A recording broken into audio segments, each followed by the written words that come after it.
নাহমাদুহু ওয়া নুসাল্লি আলা রাসূলিহিল কারীম, আম্মা বাদ।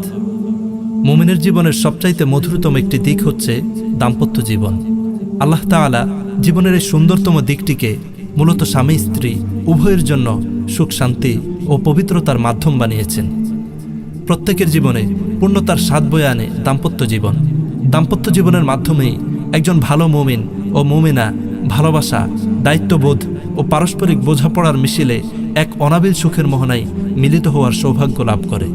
ইহজগতেই যেন বিচরণ করে বেহেশতি সুখ কাননে।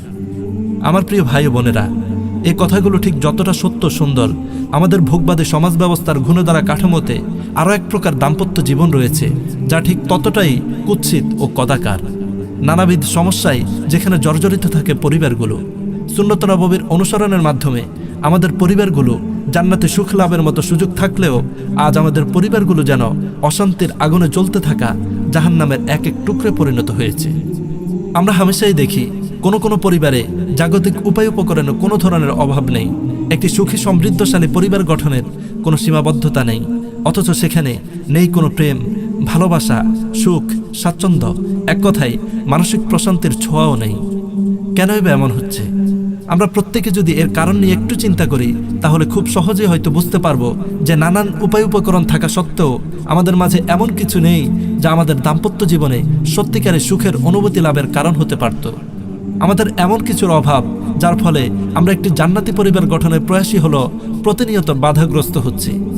এই ক্ষেত্রে অনেকের কথাই বা কাজে পরিলক্ষিত হয় নিদারুণ হতাশা।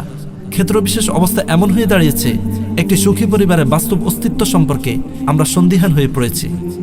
আর তাই আজ আমরা কথা বলবো এমন কিছু আবশ্যিক গুণাবলী নিয়ে, যা আমাদের সুখী দাম্পত্য জীবনের জন্য অত্যন্ত সহায়ক হতে পারে বিইজনিল্লাহ। আমার প্রিয় ভাই বোনেরা, সুখী দাম্পত্য জীবনের অন্যতম প্রধান গুণাবলী হচ্ছে উত্তম চরিত্র, যেখানে স্বামী স্ত্রী দুজনেই হবেন পবিত্রতম ও সচ্চরিত্রের গুণাবলী সম্পন্ন মনের অধিকারী। আর এক্ষেত্রে স্বামী হিসেবে মুমিনের ভূমিকাটাই সর্বাগ্য উল্লেখযোগ্য। আমার প্রিয় ভাই ও বোনেরা, একজন মুমিনের চরিত্রের মাপকাঠি হচ্ছে তার স্ত্রী, আর পারিবারিক জীবন হচ্ছে তার উত্তম চরিত্রের সুন্দরতম দিকগুলো বাস্তবায়নের ক্ষেত্র। এজন্যই রাসূল সাল্লাল্লাহু আলাইহি ওয়াসাল্লাম বলেছেন, খয়রুকুম লি আহলি ওয়া আনা খয়রুকুম লি আহলি। তোমাদের মাঝে সেই ব্যক্তি উত্তম যে তার পরিবারের কাছে উত্তম, আর আমি আমার পরিবারের নিকট সর্বোত্তম। আমার প্রিয় ভাইয়েরা, মুমিনের স্ত্রী হচ্ছেন তার উত্তম চরিত্রের সনদপত্র। জামে তিরমিজির অন্য আরেকটি হাদিসে এসেছে, রাসূলুল্লাহ সাল্লাল্লাহু আলাইহি ওয়াসাল্লাম বলেছেন, আকমালুল মুমিনিনা ঈমানান আহসানুহুম খুলুকা ওয়া খয়রুকুম লিনিসাইহিম। পরিপূর্ণ মুমিন সে যার স্বভাব ও আচরণ সবচেয়ে ভালো, আর তোমাদের মাঝে শ্রেষ্ঠ তারা যারা তাদের স্ত্রীদের নিকট শ্রেষ্ঠ। প্রিয় ভাই বোনেরা, এতেগুলো একদিকের কথা।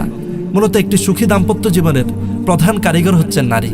একজন নারী যত বেশি উত্তম স্ত্রীর গুণাবলী অর্জন করবে, সেই সংসারে তত বেশি সুখ সমৃদ্ধি নেমে আসবে। স্বামীর প্রতি অযত্ন করে, অবহেলা করে, স্বামীকে অসন্তুষ্ট করে এমন স্ত্রীর ব্যাপারে হাদিসে নববীতে খুব কঠিন ভাষা ব্যবহার করা হয়েছে। যেমন সহিহ ইবনে হিব্বানে বর্ণিত হয়েছে, রাসূলুল্লাহ সাল্লাল্লাহু আলাইহি ওয়াসাল্লাম বলেন, ওই স্ত্রীর কোনো নামাজ কবুল হয় না, কোনো নেক আমলও উপরে ওঠানো হয় না, যতক্ষণ না স্বামী তার প্রতি সন্তুষ্ট হয়। স্বামীর সঙ্গে স্ত্রীর আচরণ কেমন হবে তা প্রিয় নবী সাল্লাল্লাহু আলাইহি ওয়াসাল্লামের সঙ্গে এক নারীর আলাপচারিতায় ফুটে উঠেছে। মুসনাদ আহমদে এসেছে, হযরত হুসাইন ইবনে মুহসিন রাদিয়াল্লাহু তাআলা আনহু থেকে বর্ণিত, তার এক ফুফু প্রিয় নবী সাল্লাল্লাহু আলাইহি ওয়াসাল্লামের কাছে কোনো এক প্রয়োজনে এসেছিলেন। তার প্রয়োজন পূর্ণ হলে প্রিয় নবী সাল্লাল্লাহু আলাইহি ওয়াসাল্লাম বলেন, তুমি কি বিবাহিতা? তিনি বললেন, হ্যাঁ। প্রিয় নবী সাল্লাল্লাহু আলাইহি ওয়াসাল্লাম বলেন, তুমি স্বামীর সঙ্গে কেমন আচরণ করে থাকো? তিনি বলেন, আমি একেবারে অপারগ না হলে তার সেবা ও আনুগত্যে ত্রুটি করি না। তখন প্রিয় নবী সাল্লাল্লাহু আলাইহি ওয়াসাল্লাম বলেন, স্বামীর সঙ্গে তোমার আচরণ কেমন হবে তা ভেবে দেখো, কারণ স্বামী তোমার জান্নাত কিংবা জাহান্নাম। আমার প্রিয় ভাই বোনেরা, বর্ণিত হাদিসগুলো এটাই নির্দেশ করে, স্বামী স্ত্রীর পরস্পরের প্রতি আচরণ হচ্ছে ব্যক্তির চারিত্রিক বৈশিষ্ট্যের মাপকাঠি। কোনো ব্যক্তি, চাই সে পুরুষ হোক কিংবা মহিলা, তখনই চরিত্রবান বলে বিবেচিত হবেন যখন সে তার পারিবারিক জীবন হবেন সৎ ও নিষ্ঠাবান। একজন চরিত্রবান স্বামী কেবল তার প্রিয়তমা স্ত্রীর অধিকারের ব্যাপারে সচেতন থাকেন। আদর্শবান পুরুষ স্ত্রীর ভরণ পোষণের দায়িত্ব আদায় করেই ক্ষান্ত হন না, বরং স্ত্রীর আত্মিক তথা মানসিক সহ সব রকমের চাহিদার ব্যাপারে সর্বদা সজাগ থাকেন। এভাবে একজন চরিত্রবান স্ত্রীও স্বামীর অগোচরে অত্যন্ত আমানতদারির সাথে নিজের সতীত্বের হেফাজত করেন। আদর্শ স্ত্রী মাত্রই স্বামীর প্রতি মনোযোগী ও যত্নবান। একইভাবে সমব্যথী হবেন স্বামীর দুঃখ কষ্টে, অভাব অনটন সহ যাবতীয় সব সমস্যায়, যা কেবল একজন উত্তম চরিত্র সম্পূর্ণ নারীর পক্ষেই সম্ভব। পরিবার পরিচালনায় আমাদের প্রিয় নবী সাল্লাল্লাহু আলাইহি ওয়াসাল্লামের আদর্শগুলো তো সর্বকালের সকল স্বামী স্ত্রীর জন্য সূর্যের মতো দীপ্তিমান আদর্শ। ইনশাআল্লাহ এই বিষয়গুলোর প্রতি যত্নবান হলে আমাদের পরিবারগুলোতে নেমে আসবে সুখের ধারা। আপনার পরিবার দুনিয়ার বুকে হয়ে উঠতে পারে জান্নাতের একখণ্ড গুলবাগিচা। আপনিই হতে পারেন পৃথিবীর সবচেয়ে সুখী ও সৌভাগ্যবান মানুষদের একজন।